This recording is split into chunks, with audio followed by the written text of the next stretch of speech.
विद्यार्थी मित्रांनो, आज आपण ऍप्लिकेशन ऑफ सायमल्टेनियस इक्वेशन बघणार आहोत. सायमल्टेनियस इक्वेशनचा अभ्यास करताना आपल्याला काही लेखी उदाहरणं आता एक्सरसाइज 1.5 मध्ये दिलेले आहेत, त्याचा आपल्याला अभ्यास करायचा आहे. तत्पूर्वी अतिशय महत्त्वाचं उदाहरण की जे परीक्षेला विचारलं जातं ते आपण बघूया. ऍप्लिकेशन ऑफ सायमल्टेनियस इक्वेशन मधलं हे एक एक्झाम्पल, हे फार इम्पॉर्टंट आहे, अतिशय महत्त्वाचं एक्झाम्पल आहे. बघा, उदाहरण असं आहे, अ बोट travels 16 kilometer upstream and 24 kilometer downstream in 6 hours. The same boat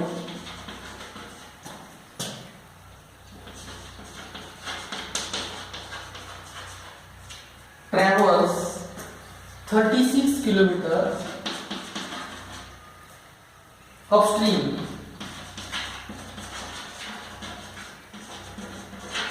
and 48 kilometer downstream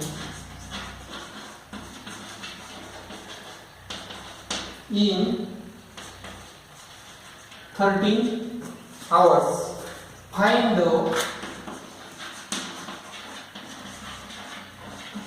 speed of water current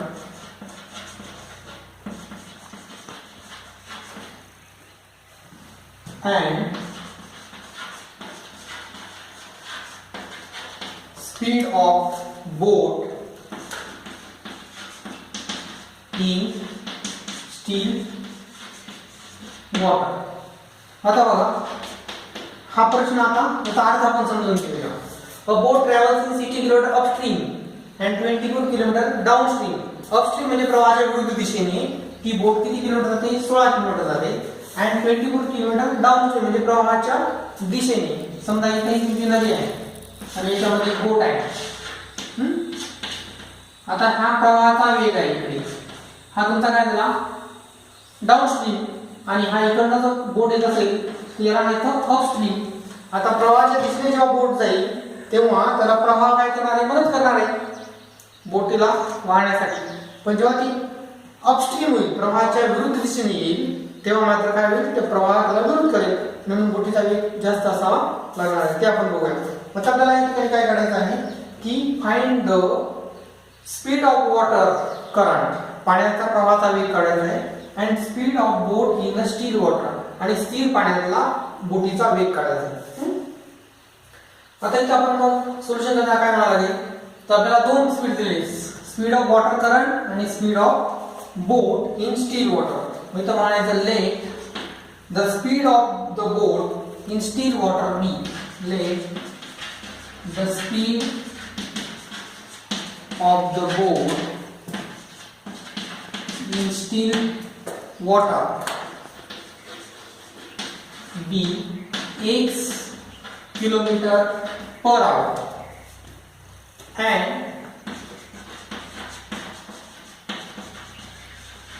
the speed of water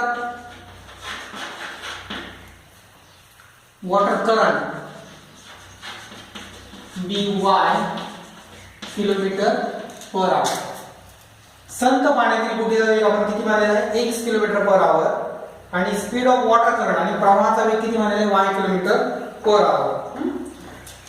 therefore speed of boat in downstream. Downstream म्हणजे काय? प्रवाहाच्या दिशेने, जिकडे पाणी वाहते त्या दिशेला बोट वाहत असेल तर काय करेल? बोटीचा वेग किती आहे? x आहे, प्लस पाण्याचा पण वेग दिला पाहिजे की नाही, तो होईल y किलोमीटर पर आवर. जेव्हा बोट प्रवाहाच्या दिशेने होईल डाउनस्ट्रीम, तेव्हा तिचा वेग किती असेल? बोटीचा वेग आणि पाण्याचा वेग एवढा असेल. आता या उलट and that is in upstream. Upstream म्हणजे काय? प्रवाहाच्या विरुद्ध दिशेने, तेव्हा त्याला काय करेल, बोटी पाण्यात हवे त्याला विरोध करेल, म्हणून आपल्याला काय केलं पाहिजे, सबट्रॅक्ट केला पाहिजे. प्रवाहाच्या दिशेने जेव्हा बोट येईल तेव्हा हा पाण्याचा वेग त्याला विरोध करेल, तो वेग मायनस करून त्या बोटीला पुढे यायचा आहे, म्हणून बोटीचा वेग जास्त असला पाहिजे. आणि म्हणून ते तुमचं x minus y kilometre per hour, that is the speed of a boat in upstream. आता आपल्याला फॉर्म्युला माहिती की distance is equal to speed into time. Distance is equal to speed into time, म्हणजे अंतर बरोबर वेळ गुणिले वेग. आता या ठिकाणी हा फॉर्म्युला वापरून आपल्याला समीकरण मांडायचे, दोन इक्वेशन फॉर्म करायचे. मग आपल्याला काय दिलेलं आहे, ऍक्च्युअली टाइम, देअरफॉर टाइम जर काढायचा असेल तर स्पीड इथे काय डिवाइड होईल, time is equal to distance upon काय, स्पीड. आता या ठिकाणी तुम्हाला डिस्टन्स दिलेले, time taken by the boat to travel 16 kilometre upstream, किती येते 16 अपॉन अपस्ट्रीम म्हणजे काय, मायनस होते x मायनस y आवर्स, एवढा वेळ लागणार आहे. अँड इट टेक्स डाऊनस्ट्रीमला किती वेळ लागणार आहे, त्यांनी दिलेले 24 kilometre, 24 upon x plus y hours. Time taken to the boat to travel upstream, प्रवाहाच्या विरुद्ध दिशेसाठी एवढा वेळ लागतो. मग आता दोघं मिळून त्यांना किती वेळ लागतो दिलेला आहे, downstream in 6 hours, a boat travel 16 kilometre upstream and 24 kilometre downstream in 6 hours, म्हणजे दोन्ही मिळून दोघं प्रवासाला त्यांना किती वेळ लागतोय, 6 तास लागते. आणि म्हणून त्याच्या आपण ऍडिशन करावं लागेल आपल्याला. Therefore 16 upon x minus y plus 24 upon x plus y is equal to 6 hours. Equation number काय म्हणू आपण त्याला 1. आता दुसरी कंडिशन होता फ्रॉम सेकंड कंडिशन. मगाशी मी बळा उदाहरण दिलं त्यात वाचा तुम्ही, तिथे त्यांनी दिलेले the same boat travels 36 kilometre upstream and 48 kilometre downstream in 13 hours. आता 36 किलोमीटर डाउन अपस्ट्रीमला किती वेळ लागणार आहे तो इथे लिहायचा आहे. टाइम इज इक्वल टू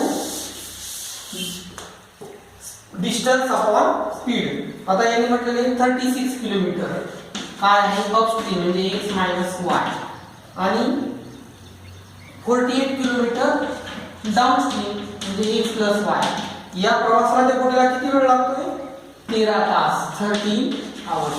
अशा प्रकारचे दोन आपल्याला इक्वेशन मिळाली. आपल्याला त्याला सायमल्टेनियस फॉर्म मध्ये आणावं लागेल. यासाठी तुम्हाला माहिती आहे मागच्या एक्सरसाइज आपण बघितलं, आपल्याला ही equation reduce in simultaneous form मध्ये करण्यासाठी आपल्याला काय करायचं, रिप्लेस करावं लागेल. त्यासाठी replace 1 upon x minus y is equal to m and 1 upon x plus y is equal to n. मग आता इक्वेशन बदलली तर ही इक्वेशन काय होईल, 16m plus 24n is equal to 6. Equation number 3. Equation number 2 काय होईल, 36m plus 48n is equal to 30. हे झालं इक्वेशन नंबर 4. अशा प्रकारचे दोन इक्वेशन आपल्याला मिळाले. आता ही इक्वेशन आपल्याला सॉल्व करायची. Solve equation 3 and 4. आता इक्वेशन 3 and 4 सॉल्व करण्यासाठी आपल्याला काय केलं पाहिजे बघा, आपल्याला कुठला तरी एक व्हेरिएबल एलिमिनेट केला पाहिजे. मग त्यासाठी काय करावे बघा, या 24 ला 2 ने मल्टिप्लाय करा, किती मिळेल, 48 मिळेल की नाही, 24 दुनी 48. मल्टिप्लाय करा, multiply equation 3 by 2 we get काय मिळेल आपल्याला, याला 2 ने मल्टिप्लाय करा, 16 2 चा किती होईल, 32m प्लस 24 दुनी 48, 48n इज इक्वल टू 6 दुनी 12. हे तुमचं होईल equation number 5.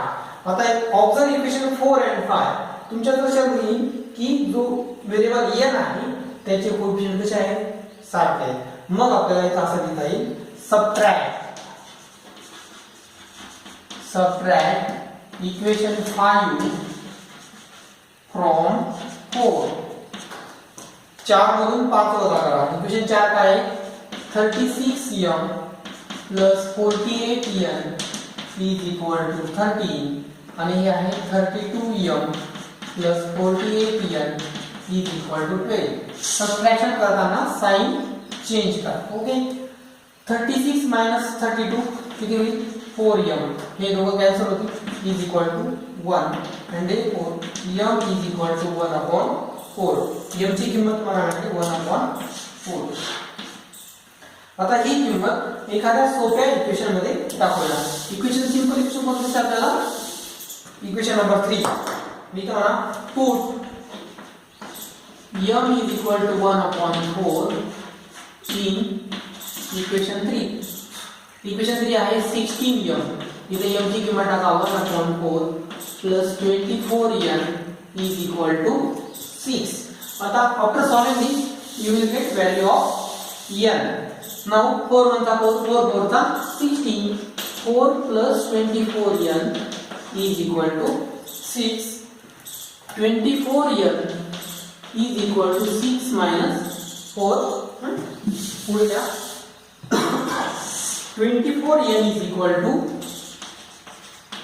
2 n is equal to 2 upon 24 not 24 upon 2 remember हा 24 इकडे डिवाइड होईल हे कोण n 2 1 चा 2 2 12 चा 24 ही तुमची n ची किंमत आली 1 upon 12 आता ह्या ज्या किमती आहेत हे मूळ व्हेरिएबल्स नाहीयेत आपण या काय केले सबस्टिट्यूट केलं तर म्हणून आपण याला म्हणू रिसबस्टिट्यूटिंग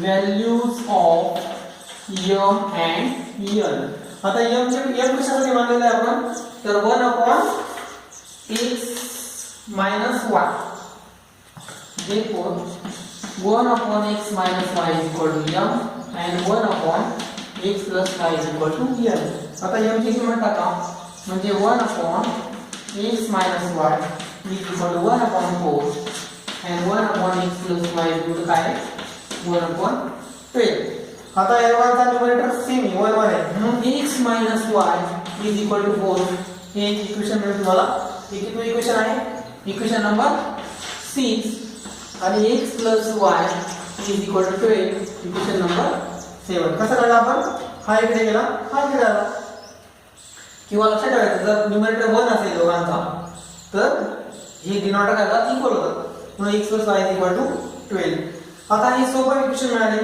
आपण या दोघी इक्वेशनची ऍडिशन केली तर हा एक जो y एलिमिनेट होईल जो व्हेरिएबल y आहे तो एलिमिनेट होतो आणि आपल्याला एक व्हेरिएबल x ची व्हॅल्यू मिळते आता इथे आपण लिहूया ऍडिंग इक्वेशन 6 and 7 आता इक्वेशन नंबर 6 आणि 7 ऍड करूया x minus y is equal to 4 x plus y is equal to 12 add these above two equations 2x is equal to 16 12 16 x is equal to 16 upon 2 which is equal to 8 we got value of x is equal to 8 now put this value in equation number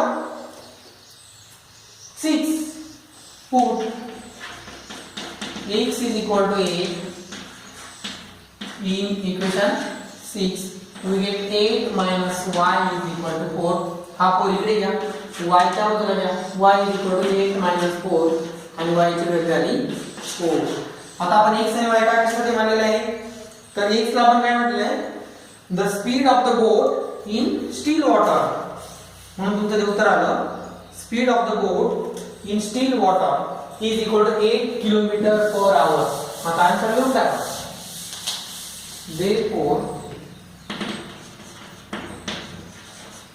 speed of the boat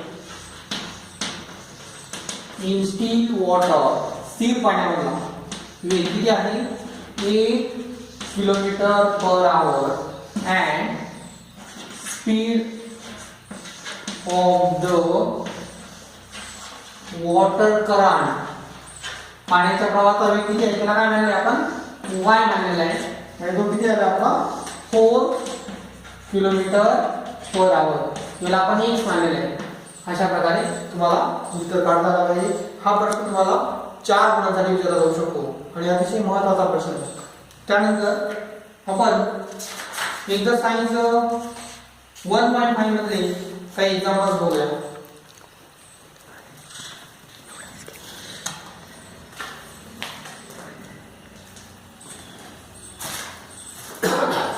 Exercise 1.5.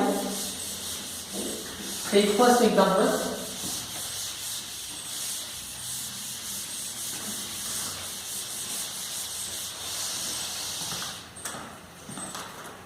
Two numbers differ by 3.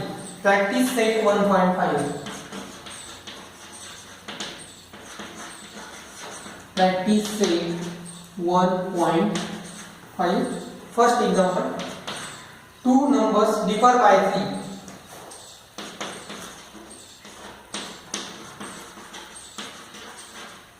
Two numbers differ by 3. The sum of the smaller number, sum of the smaller number and thrice the greater number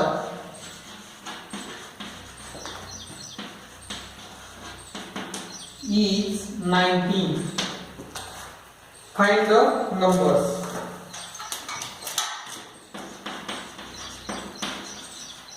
Find the numbers. बघा हा प्रश्न काय म्हणतो त्याला समजून घेऊया. To number differ by 3 की दोन